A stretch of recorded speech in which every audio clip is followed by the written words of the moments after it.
자, 오늘 본문을 보게 되면 아주 젊은 청년 선지생도들이 나옵니다. 선지자의 제자들이 나오죠. 이것을 보게 되면 구약시대에는 선지학교가 있었다라고 하는 것을 우리가 알 수 있습니다. 물론 성경에 선지학교라고 하는 말은 없습니다. 하지만 그 사무엘과 그리고 엘리야, 엘리사 시대에는 선지자의 제자들에 관한 내용들이 참 많이 나옵니다. 열왕기하 2장 3절 먼저 읽어볼까요? 다 같이요. 5절의 말씀도 읽겠습니다. 다 같이요. 이렇게 사무엘 시대 그리고 엘리야와 엘리사 시대에는 선지 생도들에 관한 얘기들이 참 많이 나오죠. 성경을 보게 되면 베델과 여리고에는 선지자의 제자들이 집단으로 함께 거주하고 훈련을 받는 선지 학교가 있었던 것으로 보입니다. 그러면 다른 시대에는 없었는가? 예, 없습니다. 사무엘 시대와 엘리야와 엘리사가 시대에만 선지학교 또 선지생도들이 등장을 합니다. 구약 성경을 보게 되면 다른 시대에는 이런 선지자의 제자들이라든가 선지학교, 선지생도라는 말이 등장하지 않습니다. 그러면 왜 그 시대에만 선지학교가 있었을까요? 우리는 그 이유를 알 수는 없어요. 정확하게 알 수는 없지만 추측해 보건대 그 시대의 시대적인 현상 때문이 아닐까라고 생각을 해보죠. 선지생도들, 선지자의 제자들이 등장하는 사무엘 시대는 사사 시대 말기에서 왕정 시대로 막 넘어가려던 과도기였습니다. 여러분, 과도기는 언제나 문제가 많죠. 이런 과도기 때인데 이때 이스라엘은 굉장히 영적으로 도덕적으로 부패하고 타락했습니다. 가나안의 원주민들이 섬기는 그런 우상들의 영향을 받으면서 굉장히 영적으로 타락했고, 또 외적으로 보게 되면 블레셋과 같은 외부의 적으로부터 끊임없이 이렇게 위협을 당하고 있었습니다. 자, 이러한 때에 선지자의 무리들, 선지자를 따르는 젊은 청년들이 한 곳에 모여서 신앙의 훈련을 받으면서 선지자로부터 말씀을 배우고 또 자신들이 그 받았던 말씀을 가지고 이스라엘 민족의 신앙을 회복하고자 했다라고 하는 것은 대단히 귀하고 고무적인 일이 아닐 수가 없지요. 자, 그러면 구약 시대의 선지학교가 오늘의 신학교라고 말할 수 있는가? 이건 중요한 건 아니죠. 제가 신학교 다닐 때만 해도 더 많은 목사님들이 와서 체프를 인도하고 기도하시면서 늘상 했던 말씀이 있어요. 선지 동산, 선지 생도들, 선지학교, 이런 표현들을 굉장히 많이 썼어요. 그런데 이제 신학적으로 보게 되면 이 말은 틀린 말이죠. 왜냐 그러면 지금 우리가 살고 있는 시대는 하나님의 계시가 완전하게 주어진 시대이기 때문에 선지학교라는 말은 존재하지 않습니다. 그러나 그 당시에 젊은 청년들이 선지자의 말씀을 듣고 배우고 또 이스라엘 민족의 신앙을 일깨우고자 함께 모여서 훈련을 받았다고 하는 그런 존재론적인 차원에서 본다면, 그런 관점에서 본다면 오늘의 신학교를 구약의 선지 동산이라고 일컬어도 어느 정도 일리는 있는 말이라고 생각을 합니다. 자, 이제 본문 1절을 강의하겠습니다. 1절을 보게 되면 선지자의 제자들이 나오죠. 우리 1절 상반절의 말씀을 읽겠습니다. 시작. 여기 나오는 선지자의 제자들은요, 여리고에 있던 선지학교의 제자들이 아닌가 싶습니다.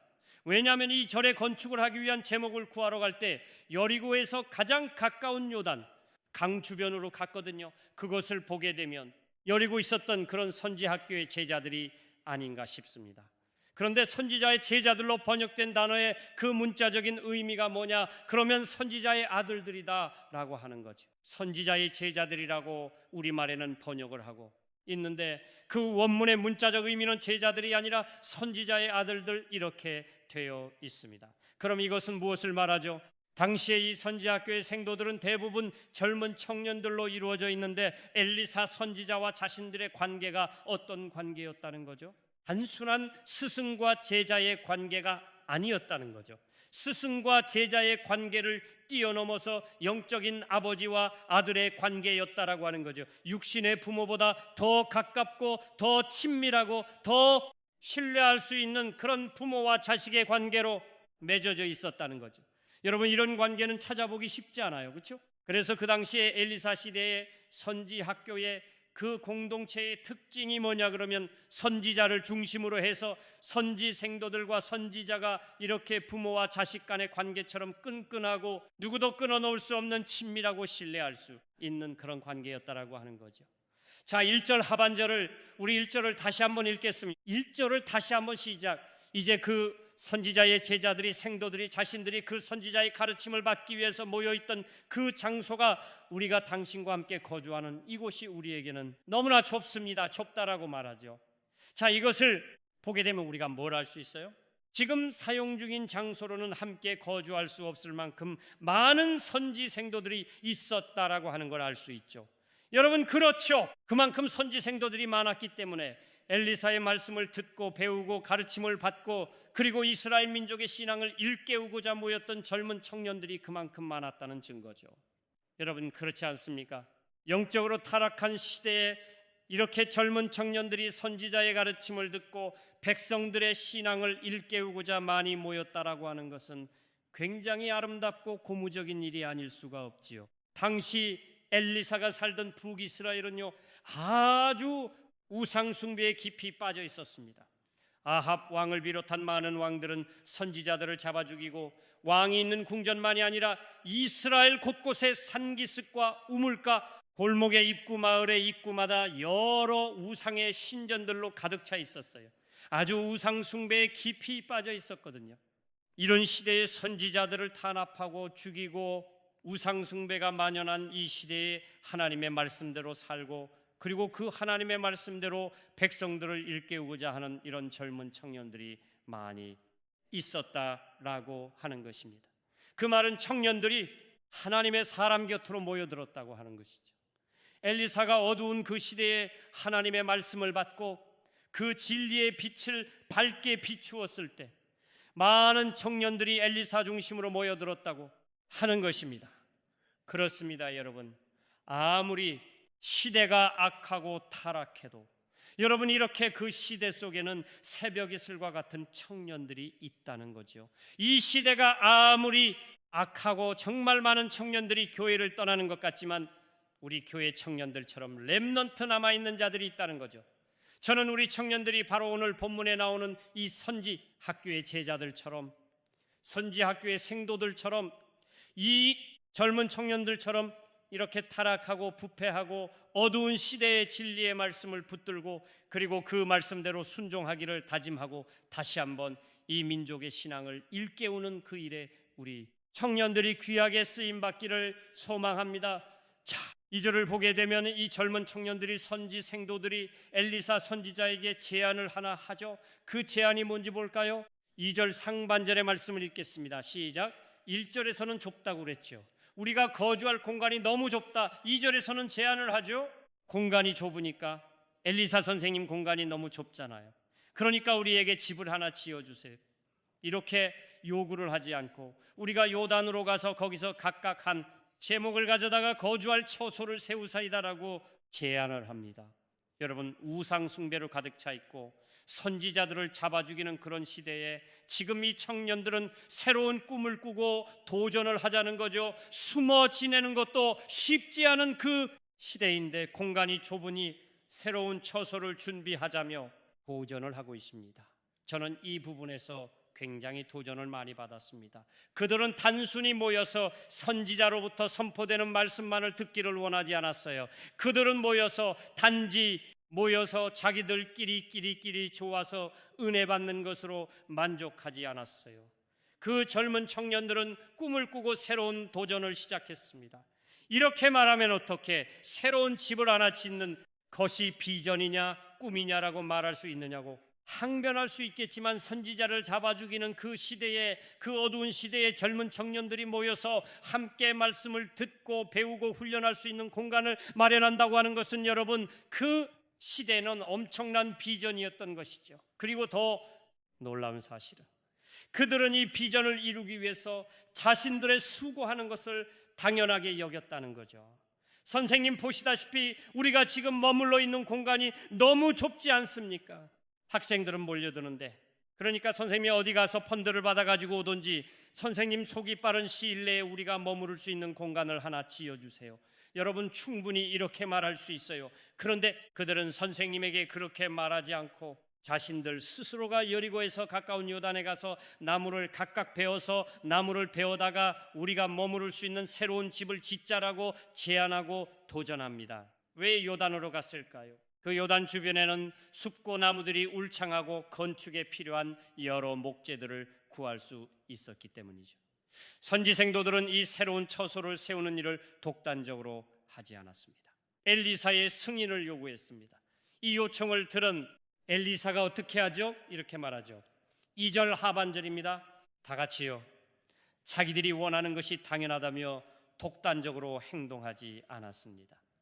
이것을 보게 되면 젊은 청년들은, 이 선지 생도들은요, 자신들이 모시고 있는 지도자의 영적인 권위를 인정하였다라고 하는 거죠. 제가 늘 말씀드립니다마는 신앙생활에서 지도자의 영적인 권위를 인정하는 것은 하나님과 나와의 관계를 유지하는 데 굉장히 중요합니다. 여러분, 왜 다윗이 사울을 죽일 수 있는 기회가 2번이나 주어졌지만 왜 죽이지 않았죠? 여러분, 사울을 죽이면 자신이 왕이 될 수 있는 기회가 빨라지는 것이고, 자신이 그렇게 오랜 세월 동안 피난을 다니지 않아도 되잖아요. 그럼에도 불구하고 그가 사울 왕을 죽이지 않았던 이유는 하나님께서 그를 기름 부어 세우신 종이었다는 사실이죠. 저는 우리 교회 생도들이요, 학교에서나 직장에서나 어디든지 간에 하나님이 세우신 지도자의 권위를 인정할 줄 아는 그런 품격 있는 그리스도인 되시기를 바랍니다. 지금 우리가 살고 있는 시대는 권위주의도 참 문제죠. 권위주의는 성경책이 아니잖아요. 그죠? 권위주의는 성경책이 아닙니다. 그러나 권위를 무시하는 것은 더더욱 성경책이 아니죠. 지금 우리가 살고 있는 이 시대는 권위를 인정하지 않는 시대입니다. 선생님들 얘기 들어보게 되면 학교에서 학생들이 선생님의 권위를 인정하지 않는다는 것입니다. 무슨 말을 해야 할 말이 별로 없다는 거죠. 우리 교회 선생님들 많이 계시는데 학교에서 제자들에게 선생님이 할 수 있는 말이 별로 없다는 거예요. 잘못하면 얘들이 다 그 말을 가지고 이제 어떨 때는 애들이 직접 선생님에게 선생님 그렇게 말하면 신고해 버릴 거예요. 이렇게 말한다든지 찍고 있어요 이렇게 한다든지. 그래서 선생님이 입장에서는 제자들에게 할 수 있는 말이 별로 없다는 거죠. 그리고 관계가 맺어지지 않는 거죠. 학생들이 스승의 권위를 인정하지 않아요. 직장에서도 상사 권위를 깡그리 무시하죠. 물론 우리가 그 권위를 가지고 있지만 그 권위 앞에 복종하지 못할 때가 있어요. 왜? 진리를 거스르는 일이라든지. 그렇죠. 진리를 거스르는 일을 말한다면 우리는 진리 안에서 복종해야 하기 때문에 못하는 거죠. 또한 하나님 앞에서 범죄를 하도록 요구할 때 우리는 순종할 수 없지만, 진리의 문제가 아니라면 여러분이 조금 자존심 상하더라도 그 권위 아래 복종하는 법을 배울 수 있기를 바랍니다. 자, 3절을 이제 강의하겠습니다. 3절 상반절의 말씀을 함께 읽겠습니다. 다 같이요. 한 선지 생도가 여러 명의 그 제자들이 있었는데 그 중에 한 사람이 스승 엘리사에게 간곡하게 함께 갈 것을 요청합니다. 여러분, 어떻게 보면 굉장히 당돌한 표현처럼 보이죠? 그러면 왜 그들은 스승인 엘리사가 함께 동행해 주기를 원했을까요? 일을 시켜 먹으려고 선생님도 데리고 와서 일을 해봐야지, 그래 우리 심정을 알아 일을 해봐야지, 그래서 간 게 아니고요. 그들이 지금 요단에 가서 나무를 베어서 건축할 제목을 각각 가지고 와야 하는데 자신들의 꿈과 비전을 이루는 이 일을 행함에 있어서 하나님이 함께 하시는 사람이 동행을 해야만 한다는 거죠. 왜냐 그러면은 그때 선지 생도들은 어떻게 인정했냐 그러면요, 우리 선생님 엘리사는 하나님이 함께 하시는 사람이다. 하나님의 사람이 함께하는 것은 곧 하나님이 우리와 함께 하시는 것으로 그렇게 인정하고 생각하고 있었기 때문입니다. 하나님이 함께 하시는 사람이 우리와 함께 한다는 것은 하나님이 지금 우리와 함께 하고 있다라고 그들은 생각했던 거죠. 그래서 이것을 보게 되면 선지 생도들은 자신들이 원하는 일, 요단강 주변에 가서 나무를 베어서 돌아와서 건축하는 일을 행함에 있어서 하나님께서 동행해 주시고 하나님이 보호해 주시고 하나님이 도와주시지 않으면 안 된다고 하는 것을 그들이 알았다는 거죠. 선지 생도들은 하나님이 함께 하시는 사람 엘리사가 함께 하는 것이 하나님이 주신 이 거룩한 비전을 이루는 일에 반드시 필요하다, 아니 이 비전을 이룸에 있어서 절대적으로 필요하다라고 하는 것을 그들은 알고 있었습니다. 그래서 우리와 함께 이 일에 동행해 줄 것을 정중하게 간곡하게 요청을 한 것이지요. 그러면 이런 요청에 대해서 엘리사 선지자는 어떻게 반응을 했을까요? 3절 하반절의 말씀을 읽겠습니다. 시작. 엘리사는 무엄하게 어디 감히 나에게 같이 가자고 하느냐 이렇게 말하지 않았어요. 내가 가리라 제자들의 1차 요구를 허락한 엘리사는 제자들이 1차 요구를 했잖아요. 그때도 허락을 했어요.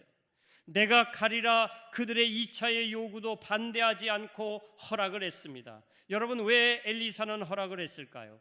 그것은 이들의 간청을 받아들여서 함께 하는 것이 하나님을 기쁘시게 하는 일이고 하나님이 원하시는 뜻이라고 생각했기 때문이죠.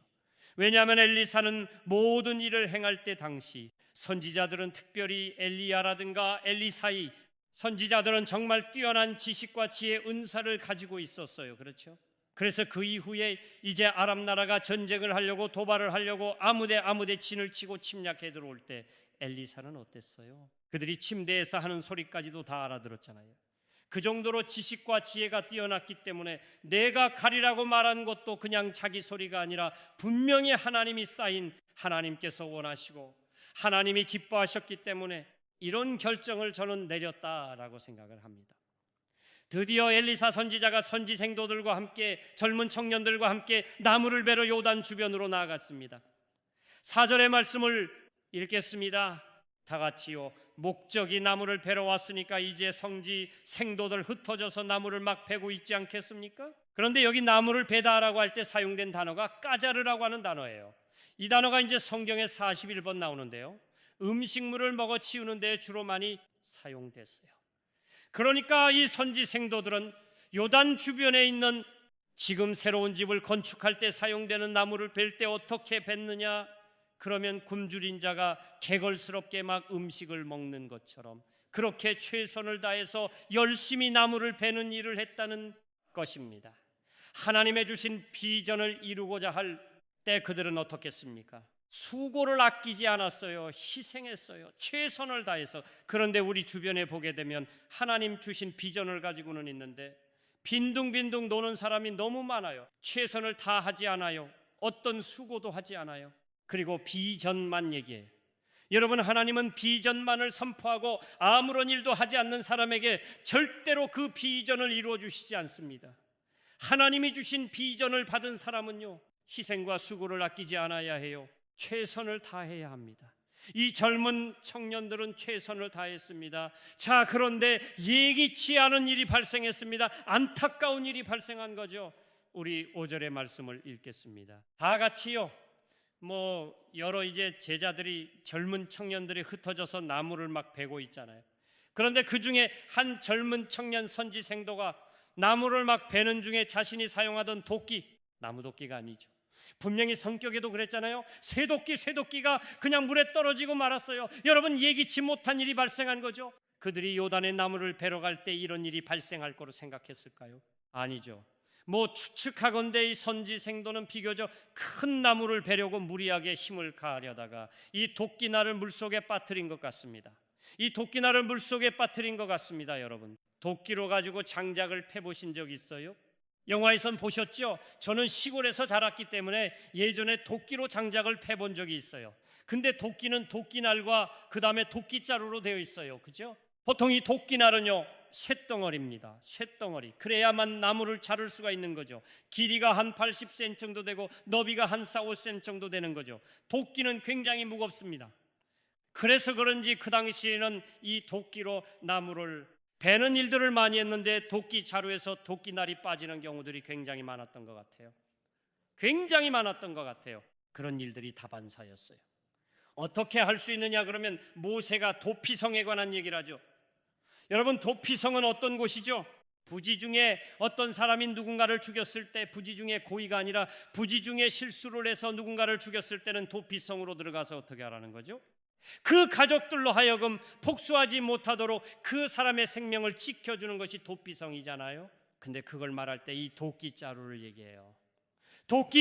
도끼를 얘기합니다. 신명기 19장 5절의 말씀을 읽겠습니다. 다 같이요. 여러분, 도피성에 관한 이야기를 하면서, 부지 중에 사람을 죽인 이야기를 하면서 도끼가 자루에서 빠져서 누군가를 죽였을 때를 예로 든다는 것은 무슨 얘기죠? 그 시대에 이런 사고가 많았다라는 거죠. 도끼자루에서 도끼가 빠져가지고 주변에 있는 사람들을 죽인다든지 친다든지 하는 일이 많았다는 거죠. 그러면 이제 이 도끼가 빠져서 물속에 가라앉아 버렸어요. 그런데 굉장히 깊은 곳에 이 도끼가 빠진 거 아니겠어요? 그럼 물속에 빠져 가라앉아 있는 이 도끼의 모습은 누구를 가리킬까요?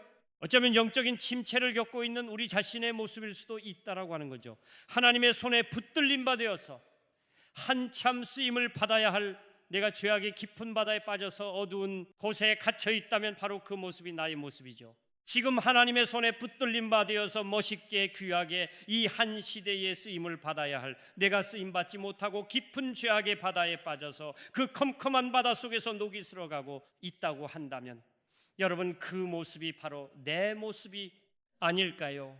하나님께서 나에게 어떤 달란트를 주시고 그 달란트를 통해서 하나님의 거룩한 비전을 이루시기를 원하는데 하나님이 주신 달란트를 사용하지 못하고 지금 물속에 빠뜨려진 도끼처럼 죄악의 깊은 바닷속에 빠져서 허우적거리고 있다고 한다면, 하나님이 내게 주신 달란트가 전혀 쓰임받지 못하고 있다고 한다면 어쩌면 그 모습이 지금 이 물속에 빠져있는 도끼의 모습이 바로 나의 모습일 수 있다라고 하는 것이죠. 어떤 신학자는 이 물속에 깊이 가라앉아 있는 이 도끼 모습은 그 시대의 이스라엘의 모습이다라고 말하죠. 그러면서 그렇게 이유를 얘기했더라고요. 그들은 출애굽의 은혜와 광야 은혜를 경험했다. 맞습니다. 누구도 경험할 수 없는 출애굽의 은혜와 광야의 은혜를 경험했어요. 누구도 건널 수 없는 홍해를 건넜고 요단강을 건넜습니다. 누구도 무너뜨릴 수 없는 가장 강력한 여리고 성을 무너뜨렸고 가나안의 원주민을 몰아냈습니다. 그리고 그 땅을 차지했습니다. 그런데 지금 그들의 모습은 어떻습니까? 이렇게 자신들에게 베풀어 주신 놀라운 하나님의 은혜와 영광을 잊어버리고 가나안의 원주민들이 섬기는 그 우상의 신들을 섬기면서 곳곳에 우상의 제단을 만들고 심지어는 왕이 거하는 궁전에까지 우상의 제단을 만들어 놓고 우상을 섬기면서 하나님을 섬기는 선지자들을 잡아 죽이는 일을 하고 있습니다. 그러니 이스라엘의 그 모습이, 하나님에 있고 우상의 늪에 빠져 있는 이스라엘의 모습이 하나님의 눈에는 그 물속에 빠져 있는 도끼의 모습과 무엇이 다르냐는 것입니다. 그러면 나무를 베다가 도끼가 물에 빠지게 되자 선지 생도는, 이 젊은 청년은 어떻게 반응을 했을까요? 5절 하반절의 말씀을 읽겠습니다. 다 같이요. 본능적으로 이 도끼를 물에 빠뜨린 이 젊은 청년 선지 생도는 외쳤습니다. 어떻게 외쳤습니까? 아, 내 주여, 이는 빌려온 것이니이다. 내 것도 아닙니다. 몹시 흥분했어요. 비명을 질러요. 내 주여, 이건 내 것도 아니고 빌려온 것입니다. 여러분, 왜 빌려왔다는 말이 나왔을까요? 빌려왔기 때문이죠. 그런데 그 말은 무슨 말이고 하면은, 그 당시에 이 도끼는 굉장히 귀하고 비싼 물건이었어요. 웬만한 돈을 가지고는 살 수 없는, 왜냐하면 그 시대는 철이 귀하고 또 철이 있다고 해도 이런 도끼를 만들어내는 기술이 약했기 때문에 이 도끼는 굉장히 비싸고 고귀한 물건이었어요. 그런데 보편적으로 그때의 선지 생도들은 가난했어요. 먹을 것도 없을 만큼 굉장히 가난했던 사람들이에요. 가난했던 사람들이기 때문에 당연히 도끼를 갖고 있지 않았죠. 그러니까 어떻게 해야죠? 당연히 빌려왔겠죠. 어떻게 빌려왔을까요? 사정해가지고 안 빌려주려고 하는 것을 사정해가지고 내가 고장내지 않고 빠뜨리지 않고 분명히 가져오겠다고 여러분 그렇게 다짐을 하고 왔잖아요. 그런데 그 귀한 도끼를 물속에 빠뜨렸어요. 율법에 따르면 어떻게 해야 하죠? 배상을 해야 하죠. 배상을 해야 하죠. 근데 돈이 없어서 배상을 못하면 자신이나 가족이 그 빌려준 사람의 집에 종이 되어야 한다는 말이에요. 뭐 그런 걸 생각해 보니까 여러분 어때요? 아, 내 주여, 빌려온 것입니다. 이렇게 나올 수밖에 없죠. 여러분 한번 생각해 보세요. 내가 돈이 없어서 차가 없어가지고 일을 보러 가야 하는데 옆집에 차를 빌려가지고 왔어요. 그런데 그 차를 타고 가다가 국산 차를 박은 것도 아니고 부주의로 외제 차를 내가 박았다고 생각해 봐요. 얼마나 황당하겠어요. 여러분 그렇지 않아요? 보험도 안 들었는데 어떻게 해요? 그런 격이죠 지금. 그래서 이 선지 생도는 진짜 그 요단강 앞에서 발을 동동 구르면서라고 외쳤다는 겁니다. 그런데 여러분, 아무리 발을 동동 구르고 외친다고 해서 그 물속에 빠져든 도끼를 내가 다시 되찾을 수 있나요? 도끼를 건질 수는 없는 거잖아요. 그런데 이 선지생도의 탄식이 선지생도의 탄생만이 아니라 오늘 이 시대를 살아가는 우리들의 탄식일 수도 있다고 하는 거죠. 환경은 다르지만 문제는 다르지만 탄식은 거의 같습니다. 여러분, 우리가 자녀를 키우면서 자녀 때문에 탄식할 때가 얼마나 많습니까? 남에게 말하지 못하지만 마음속으로 탄식할 때가 얼마나 많습니까? 여러분, 자녀를 키우면서도 우리가 탄식을 많이 하지만 어떤 사업을 하면서 비즈니스를 하면서 정말 이 선지생도의 절규처럼 말이죠. 아, 내 주여, 이거는 빌려온 것입니다. 이 말을 오늘날로 말하면 나는 갚을 길이 없습니다. 나는 돈이 한 푼도 없습니다. 이런 탄식이죠. 여러분, 이럴 때 참 많거든요. 어떤 일이 딱 벌어졌는데 주님 어떻게 하죠? 나는 돈이 하나도 없는데 어떤 사건이 딱 생겼어요. 어떻게 하죠? 내게는 힘이 없는데 지금 어떻게 하면 좋아요? 여러분, 이럴 때가 있단 말이죠. 우리에게도 이런 탄식의 순간이 있어요. 우리는 이 사건을 묵상하면서 뭘 깨닫죠? 라고 하는 거예요. 지금 이들은 굉장히 지금 좋은 일을 하려고 왔잖아요. 지금 죄 짓다가 일어난 일이 아니잖아요. 지금 그 타락한 시대에 자신들이 배우고 거주할 수 있는 공간 새로 짓기 위해서 하나님 앞에서 꿈을 꾸고 도전하기 위해서 왔단 말이에요. 선한 일이잖아요. 아름다운 일이죠. 하나님 보시기에도 아름다운 일이잖아요. 더군다나 지금 하나님의 사람이 함께 동행하고 있는 현장이잖아요. 그럼에도 불구하고 어려운 일을 만난 거죠. 여러분, 그렇습니다. 인생을 살다 보게 되면 내가 나쁜 일을 해야만이 어려운 일을 당하는 건 아니에요. 물론 나쁜 일을 해서 어려운 일을 만난 사람도 있죠. 그런데 나쁜 일을 해야만이 어려운 일을 당하는 건 아니고요. 좋은 일, 선하고 아름다운 일, 또 하나님이 기뻐하시는 일을 행함에 있어서도 뭐예요? 어려운 일을 만날 수 있다는 거죠. 아니, 하나님이 함께 하시는 사람 엘리사 선지자가 그 현장에 있었지만 하나님의 사람이 동행하는 그 현장에서도 이런 어려운 일이 일어난 거예요. 우리가 그런 일을 많이 보죠. 신약 성경에도 보게 되면 제자들이 예수님과 함께 배를 타고 가는데 예수님이 분명히 그 배에서 주무시고 계셨잖아요. 근데 예수님과 함께 타고 가는 그 배가 풍랑을 만났잖아요. 아니, 오병이어의 기적 이후에는 예수님은 산에 기도하러 들어가시면서 제자들을 먼저 배 타고 보냈잖아요. 예수님의 말씀에 순종해서 그 자리를 뜨고 싶지 않았지만 순종해서 배를 타고 가는데 가다가 풍랑을 만났잖아요. 여러분, 인생을 살다 보게 되면 내가 좋은 일을 하려고 하는데도 하나님이 기뻐하시는 일임에도 불구하고 하나님이 주신 비전을 이루는 일임에도 불구하고 우리 인생 가운데는 예기치 않는 문제가 발생할 수 있고 어려운 일이 생길 수 있다라고 하는 것입니다. 여러분, 아멘이죠? 지금부터 이제 중요합니다. 그러면 어떻게 하면 우리가 이 문제를 해결받을 수 있느냐는 거죠. 지금부터는 6절의 말씀을 읽겠습니다. 다 같이 하나님의 사람이 그 현장에 있었어요. 그리고 그 선지생도가 도끼를 물속에 빠뜨리고 발을 동동 굴리면서 아하, 내 주여, 이것은 빌린 것입니다 라고 외치고 있을 때 하나님의 사람, 하나님이 함께 하시는 사람이 엘리사 선지자가 이렇게 물었다는 거죠. 어디 빠졌느냐 라고 물었다는 거죠. 도끼를 빠뜨린 사람만이 가장 정확하게 도끼가 빠진 장소를 알 수 있습니다. 그렇죠? 여러분, 그렇지 않아요? 상식적으로 그 도끼가 빠진 자리를 누가 가장 잘 알 수 있어요? 그 도끼를 빠뜨린 당사자가 가장 정확하게 이 도끼가 어디에 빠졌는지를 알 수 있는 거죠. 그래서 이 젊은 청년 선지생도는 정확하게 바로 저깁니다 라고 가리켰죠. 정확하게 도끼가 빠져있는 그 자리를 가리켰고 그것을 보게 했습니다. 여러분, 우리가 어려운 일을 당했을 때요, 문제를 해결하는 방법이 있습니다. 가장 첫 번째로 뭘 해야 할까요? 왜 이 문제가 내게 다가왔는지 원인을 찾는 일이 중요하다는 거예요. 왜 내 인생 가운데 이 문제가 왔을까? 여러분, 원인은 다양해요. 성경에도 다양하잖아요. 여러분, 성경에도 고난을 만나는 사람들이 정말 많은데 그 고난을 만난 이유가 다 각각이에요. 각각 똑같지 않아요. 그렇잖아요, 여러분?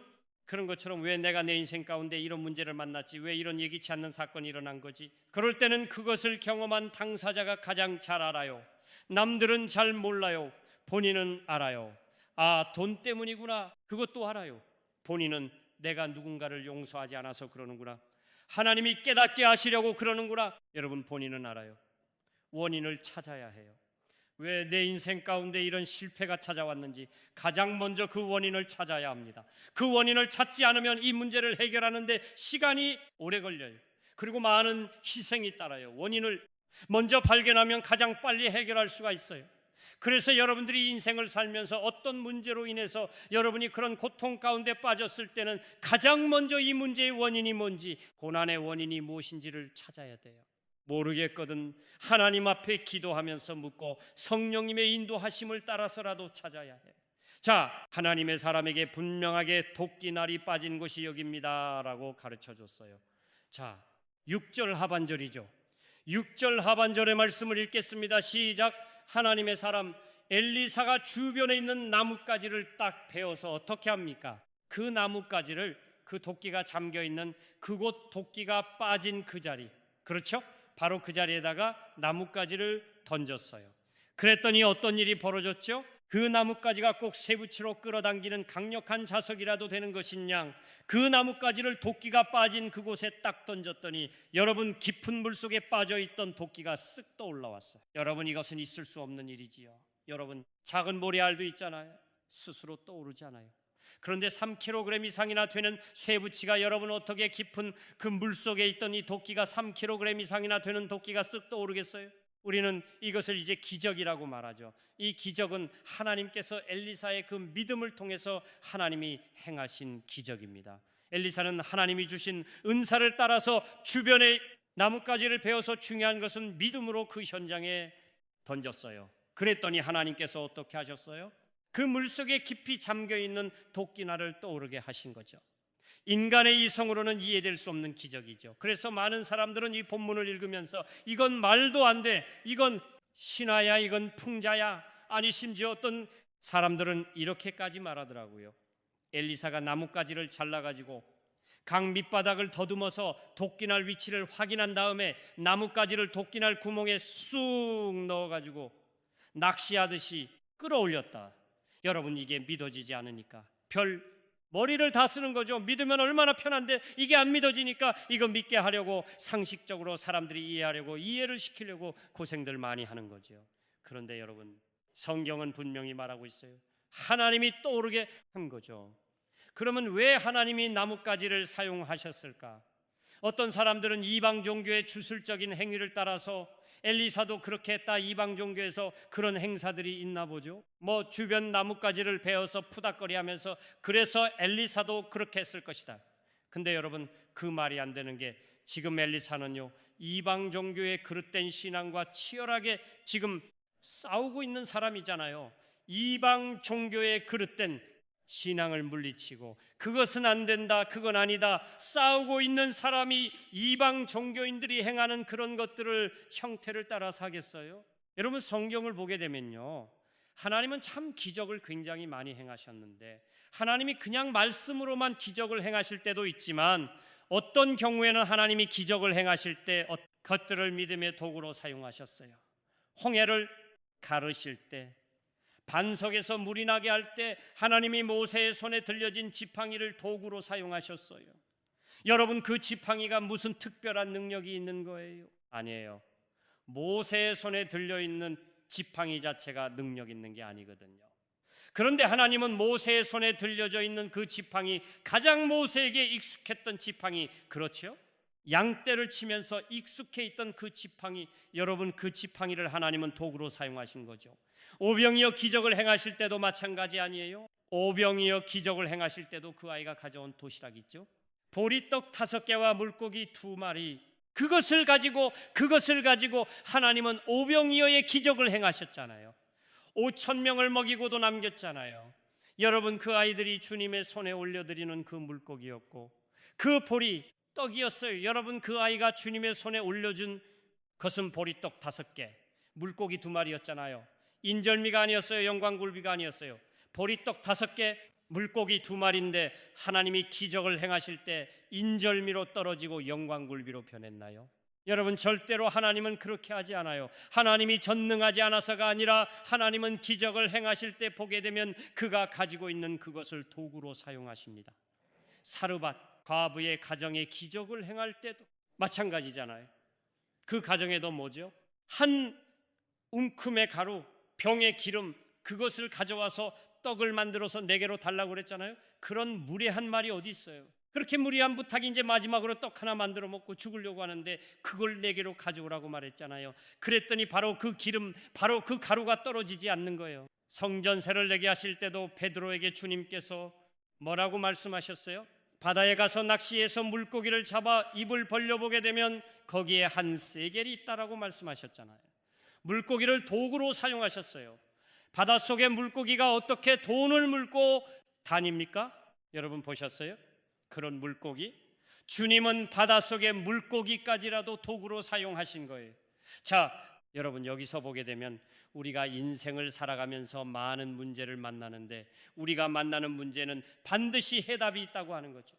그 해답은 멀리 있지 않아요. 우리는 엉뚱한 곳에서 답을 찾으러 갈 때가 많아요. 근데 지금 하나님의 사람 엘리사는 그 도끼를 떠오르게 할 때 가장 가까이 있는 주변의 나무를 베었어요.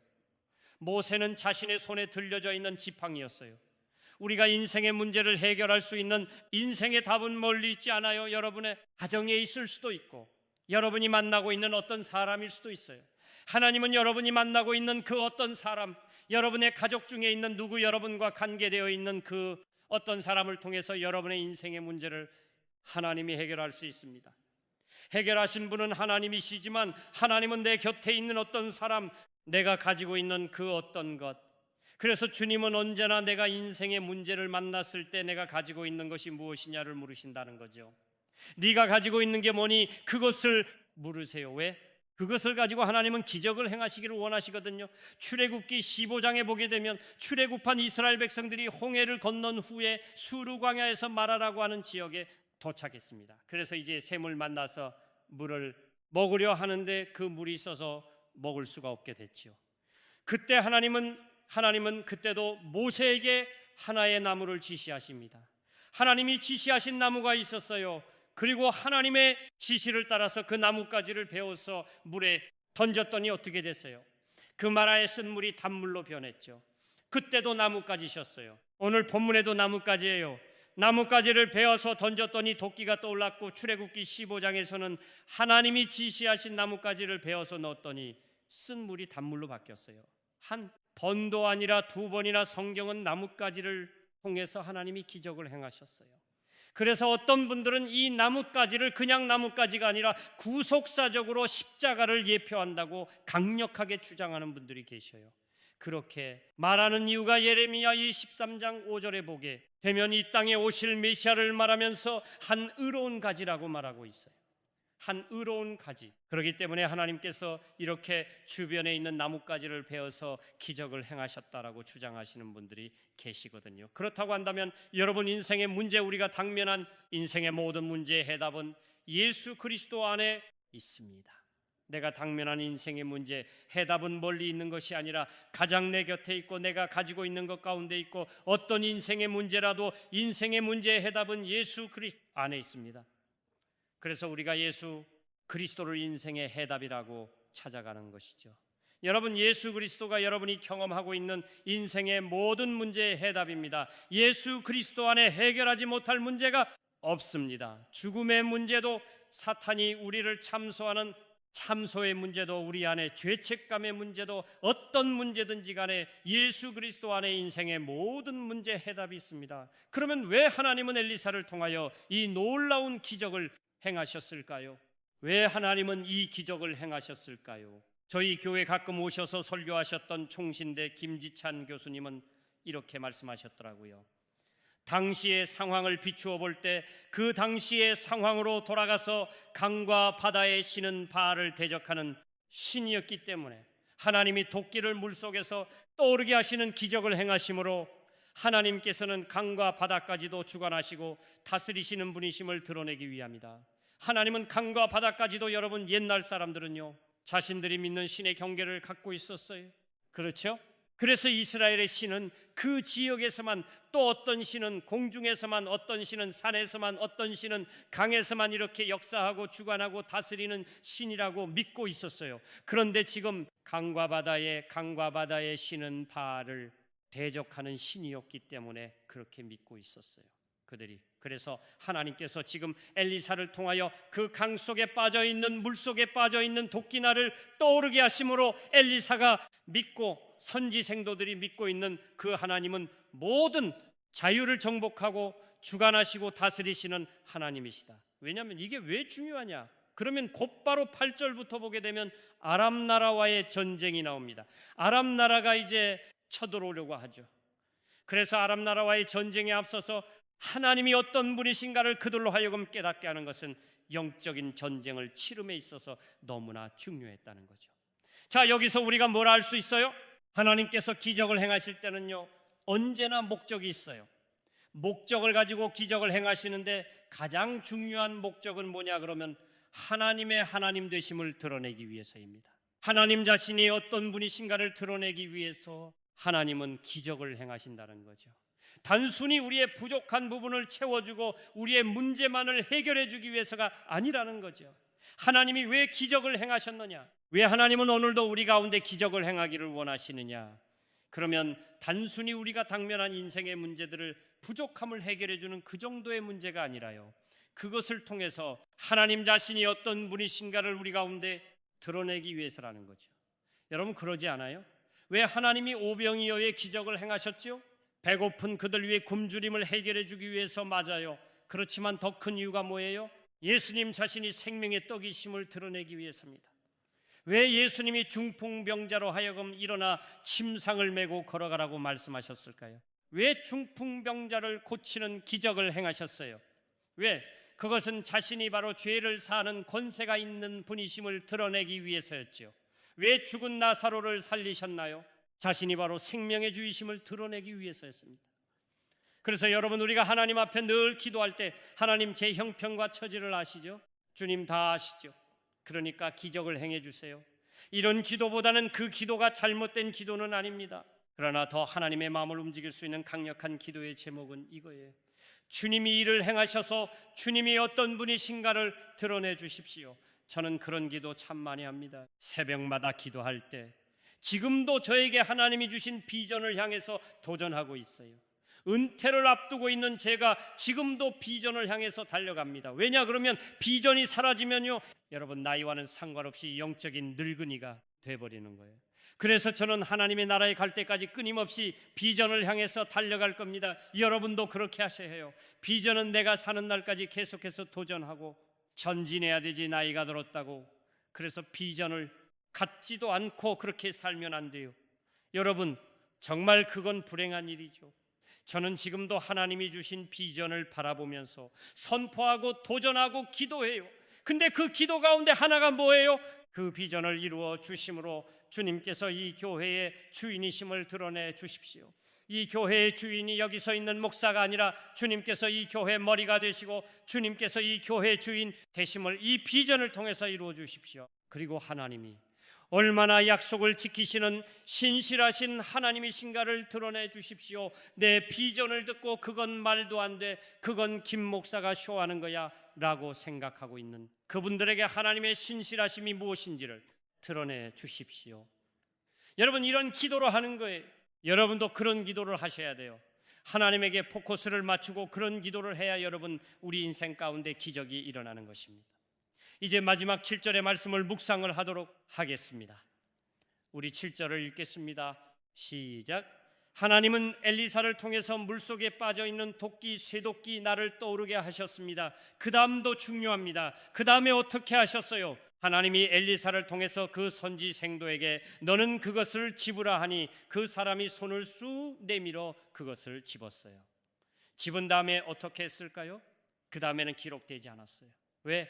뻔하니까 그 사람이 그걸 보존했을까요? 아니죠. 다시 도끼자루에다가 도끼날을 집어넣고 어때요? 얼마나 즐겁고 기쁜 마음으로 성경에는 기록되지 않았지만 절망의 탄식 소리가 환히 기쁨으로 바뀌지 않았겠어요? 여러분 발을 동동 구르고 아, 내 주여 이거 빌려온 것입니다 라고 했는데 여러분 그 깊은 물속에 있던 도끼가 쓱 떠오르니 그것을 보고 성경에는 기록되어 있지 않지만 그 곁에 있던 선지 생도들이 가만히 있었겠어요? 아무도 안 봤어요? 그건 사람이 아니죠. 성경에는 기록되어 있지 않지만 여러분 뻔하지 않아요? 얼마나 많은 사람들이 그걸 보면서 환호성을 질렀겠습니까?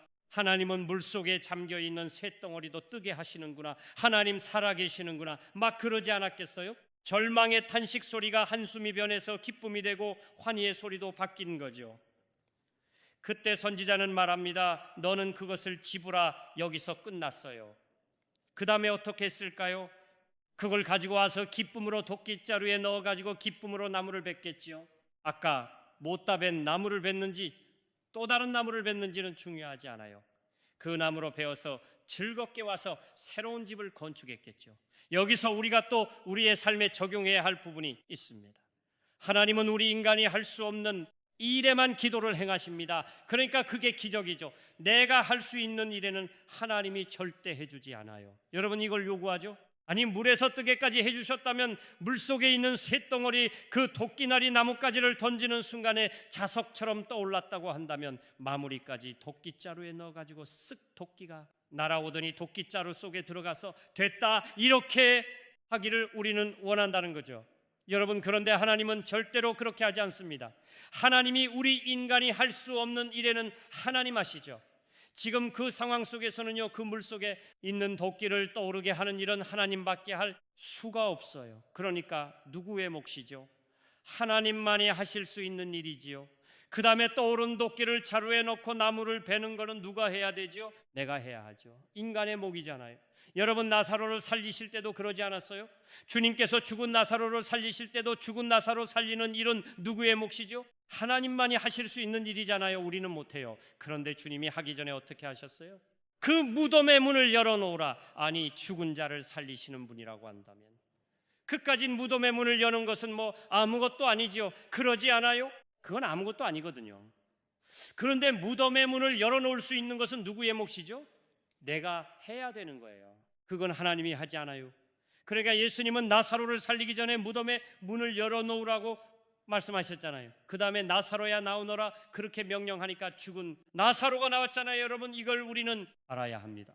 내가 할 수 있는 일을 하지 않고 하나님 기적을 행해 주세요. 이거는 하나님을 만홀히 여기는 겁니다.